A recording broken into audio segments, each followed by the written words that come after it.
Please subscribe this WikiTech channel and tap on the bell icon to receive the latest updates.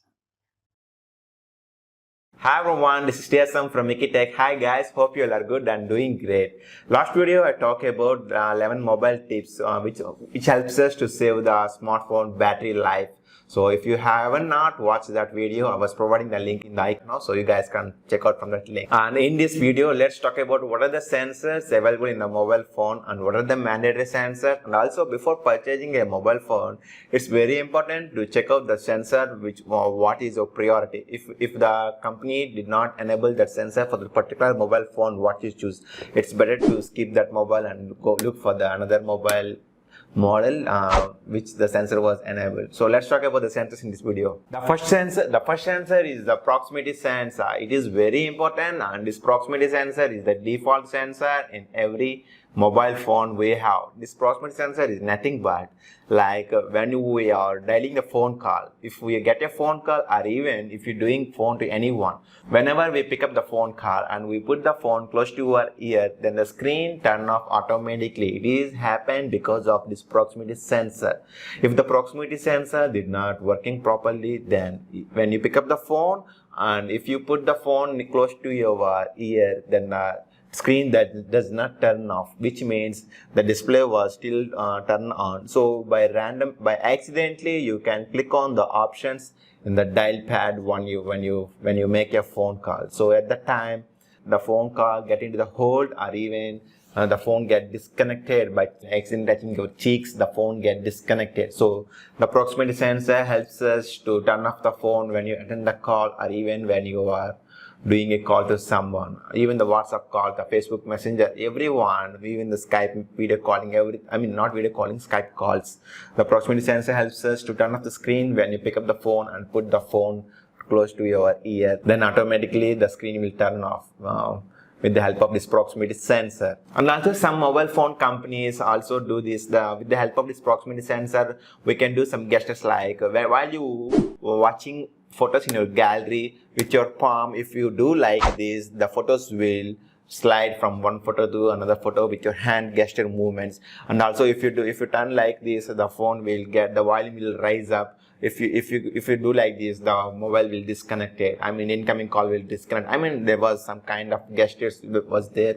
With the help of this proximity sensor, we can control the phones without touching the touch screen. With the help of this proximity sensor, it is possible. And also this proximity sensor is located at the top of your phone near to the earphone jack. In this area we can found the proximity sensor. It is the default sensor which everyone will get in their smartphones. Talking about the next sensor is the accelerometer sensor. It is the sensor which helps us to put the screen from portrait to landscape mode. While if you are watching movies or videos, if you are watching your photos in the gallery, or even if you are reading the PDF files or even ebooks, it is very convenient to read them in this landscape mode, and also to watch the movies in the landscape mode, because in landscape mode we have get the screen bigger, so it is very convenient to use them in the landscape mode. So for that, this accelerometer sensor helpful for us. And the third sensor is the gyroscope sensor. It's the sensor also like with the help of the accelerometer we can do portrait and landscape, but with the help of this third sensor, gyroscope sensor, we can use the phone in 360 degrees. Like for example, there was some games which we can't, the games was helpful for us. Even we could not touch the controls and we can just tilt the screen like this.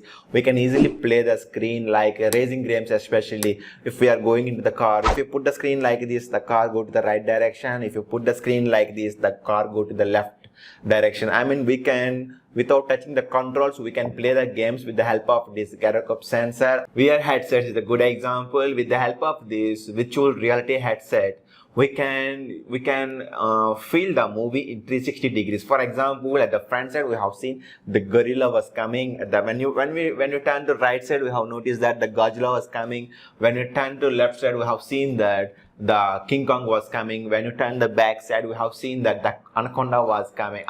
For example, I told you, which means we can feel the movie in 360 degrees with the help of this gyroscope sensor when you connect your mobile phone to the virtual reality headsets. It's a good experience. Everyone must and should need to feel it by your own.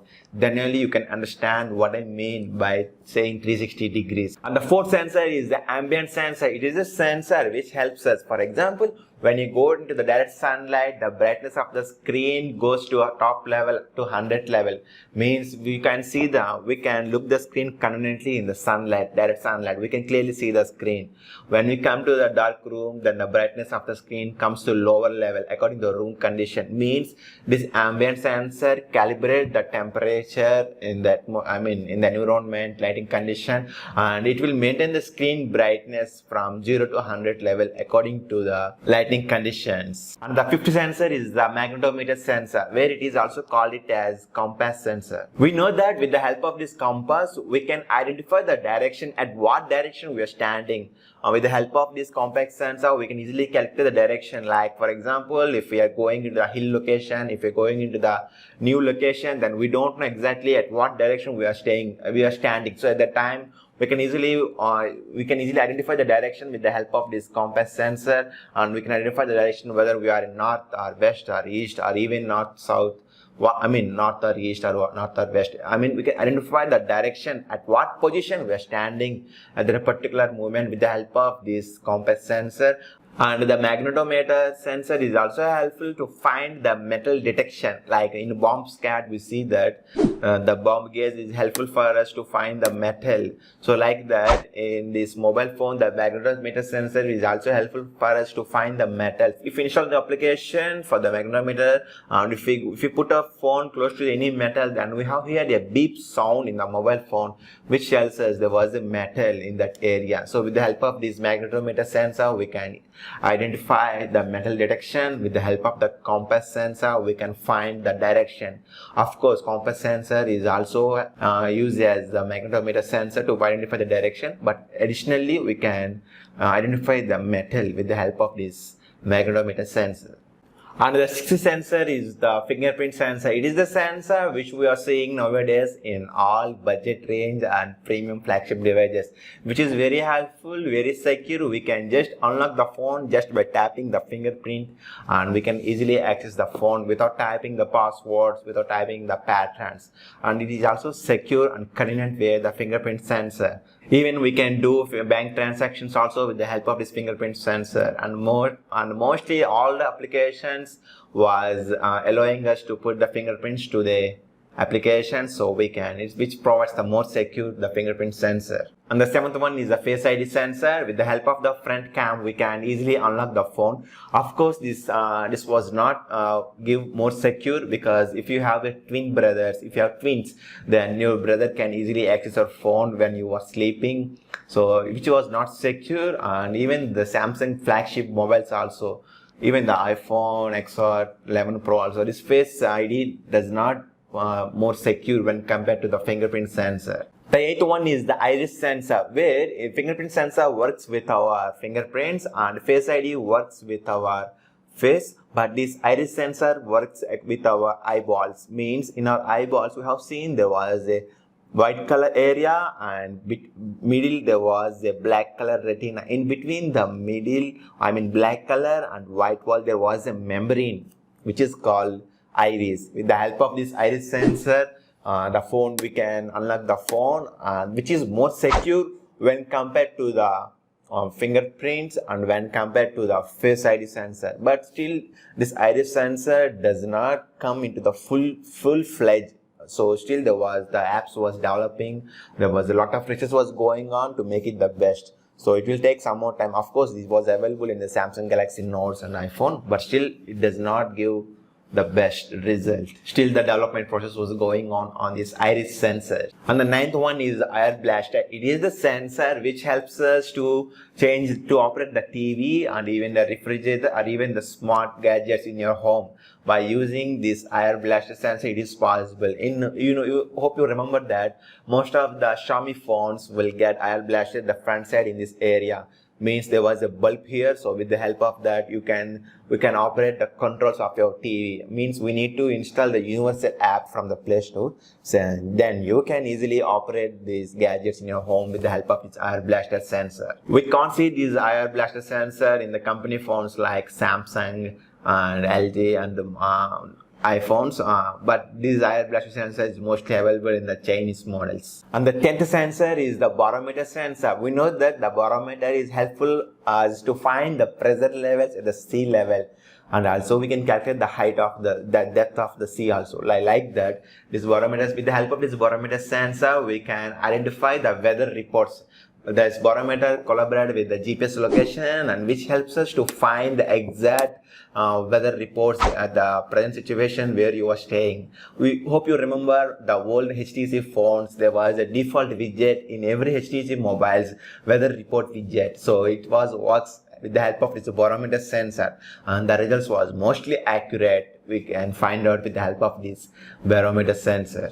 And the 11th one is a thermometer sensor. We know that the thermometer is useful as to find the temperature when we get the fever inside the body. We can find the temperature with the help of the thermometer. But with the help of this thermometer sensor, there was two advantages. Mostly you can calculate the heat producing by your CPU. Means inside the phone you can calculate the temperature, and also outside environment temperatures also we can calculate with the help of this thermometer sensor. 12th sensor is the air humidity sensor. It is a sensor which helps us to identify the moisture in your air. Suppose that the place where you are staying, suppose if you go to the new position, some people can't take the breathe properly due to the temperature in the air. If there was a more moisture in the air, then which will chances to spoil your mobile phone. Moisture means if the moisture get into inside your phone motherboard with the help of these outputs like earphone jack port, or even the charging port, or even the speakers. Yeah, I mean the moisture will go inside your phone. Moisture means it's nothing but a kind of liquid. It will go inside into your motherboard, and with chances it will spoil your motherboard completely. If your phone has a air humidity sensor, then you can find the moisture in the air, so which will you can protect your gadgets or even your laptops or your smartphones devices you can protect. And even if you use the moisture screens to your face, to your skin tone, which will protect your skin from that moisture. So with the help of this air humidity sensor, we can identify the moisture in the air. And the second one is the UV sensor. With the help of this UV sensor, we can calculate the amount of UV rays which was coming from the sun. If we go to the new location or new area, or if you're doing any adventurous programs, then you can, with the help of this UV sensor, you can calculate the amount of UV rays from the sun. So you can protect your skin without exposing too much to the sunlight, and you can protect yourself by identifying the amount of UV rays in that particular environment with the help of this UV sensor. And the 14th one is the blood oxygen sensor. With the help of this sensor, you can just calculate the amount of oxygen levels in your blood, and also you can calculate the blood pressures also without going to the hospital every day. You can sitting in your home and you can check the blood pressure values every day with the help of this blood oxygen sensor with the help of your smartphone. And the 15th one is the pedometer sensor. It is a sensor which helps us to calculate the number of foots we have done per day, from wake up to till night we are going to bed, how much foots we do, and it will calculate the steps also, everything it will calculate, and how much calories we burn for the day. With the help of this pedometer sensor, we can identify how much calories we are burning per day and how many steps we are walking every day. With the help of this pedometer sensor, we can calculate them easily. And the last one, but not the least, and it is very important sensor, the 16th one is the heart rate sensor. It's the sensor which helps us to calculate the amount of heartbeat per minute. We can easily calculate with the help of this heart rate sensor, and with this sensor helps a lot of people's life in the real world also. So what I feel, this heart rate sensor is very important in your smartphone. So before buying a smartphone, it's better to check whether the heart rate sensor is enabled or not, whether the heart rate sensor is available in that particular model or not. And also guys, I just want to let you know whether if your smartphone does not have heartbeat sensor and pedometer sensor, then don't be disappointed, and you can buy a smartwatch. So the smartwatch also helps us to identify the heart rate and footsteps you are doing per day with the help of this smartwatch also. we can track our how much time we are sleeping and how much calories we are burning per day workouts. Everything we can calculate also. Its cost is just around 1,000 rupees to 3,000 rupees, or even 1,000 to 2,000 rupees probably. So you can purchase the smart band. So anyhow guys, I hope I have provided all the information. If I forgot any sensor, please let me know in the comment section. And also if you have any questions, please let me in the comment section. I was happy to assist you. And if you don't mind, please subscribe to the channel and tap on the bell icon to receive the further notification. Thanks a lot for your love, support and commitment. See you very soon. Stay connected with your family. Take care.